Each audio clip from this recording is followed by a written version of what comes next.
I'm almost tongue-tied because there's so much I want to talk to you about because there's so many people involved in your history. But let's at least start with some of these great filmmakers. So Martin Scorsese, Francis Ford Copolla was your assistant. Yeah.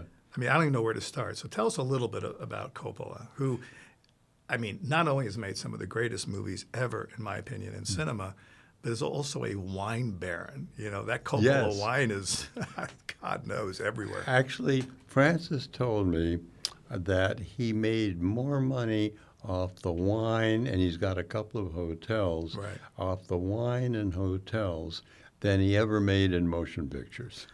I completely believe that. But, you know, the man has such an amazing talent. Good that he does his wine thing because it's probably worth hundreds of millions of dollars.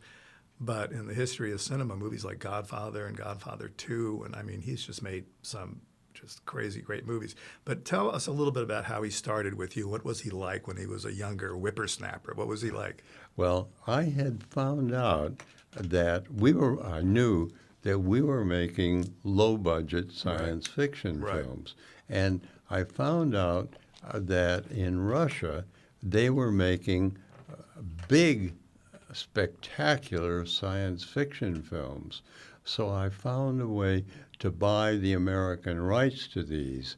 And I thought I can dub them into English and release them. And I was looking for somebody who could handle the dubbing and also cut out the anti-American propaganda. And we called the UCLA film department, and he recommended a couple of people who had just graduated.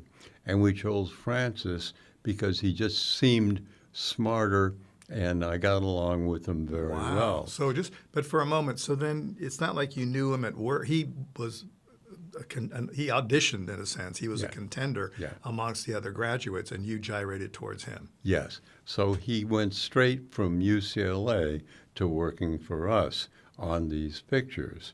And then he became my permanent assistant. And we went to Europe to do a Grand Prix Formula One racing picture called The Young Racers. And I had 3 cameras working during the races. I was on one camera, Francis was on another, and I've forgotten who was on the third. And I was looking at the rushes, and I thought, Francis's work is really very good. And there were a couple of second unit shots to be made, so I had Francis shoot those. And again, it was very good. And so I got the idea. We had all our equipment built into a Volkswagen microbus, which Francis had helped to build with our chief Griff. And I thought, we've paid the money to bring the microbus to Europe. We've brought a small crew to Europe because most of the people in the crew we just picked up locally.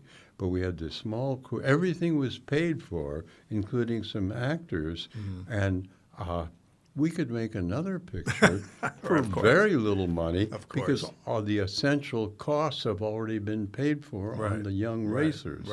And the final race of that we used was the British Grand Prix in Liverpool. And I knew we couldn't shoot in England because of the English labor laws. As a matter of fact, we faked them a little bit. We said, we're just here to photograph the Grand Prix. And then we shot the English section in addition. But I found out in Ireland, we could just go in and shoot. So I had to work on another film.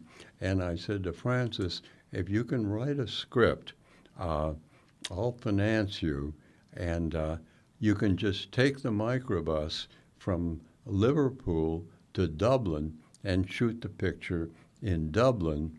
And that became Francis's first picture, Dementia 13. But it was actually called Dementia.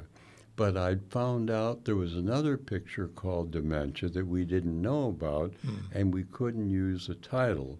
So I thought, what can I do? And I came up just with the titled Dementia 13, the unlucky number 13. Right. And I called Francis in the editing room, and I told him what happened. And I said, can you loop in line somewhere that the crazed killer had something traumatic happen to him when he was 13 years old?